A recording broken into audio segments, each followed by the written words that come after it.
To make all the cuts that I'm going to need for my project, I am going to turn to the Cricut Venture to help me out. The first thing I'm going to do is lift my lever arm here.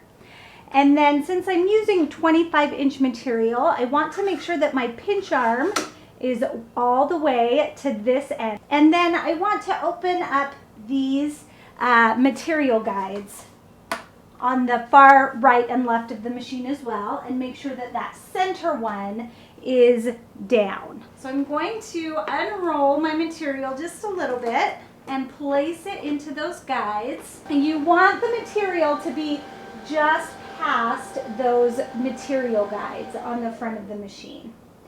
Now I can close that lever. Now my load light is blinking, so I need to hit that. And that is going to measure out my material.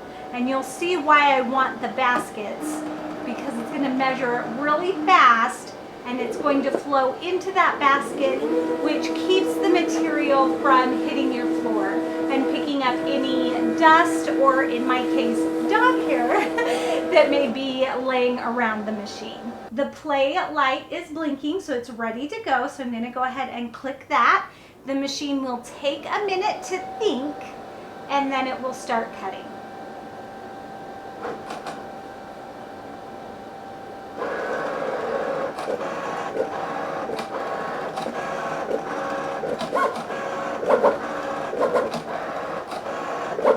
It's all done cutting, so I'm going to take the little cutting blade out of the back, and we're going to cut off that iron-on. There's a groove there, a little track that you just run that blade through.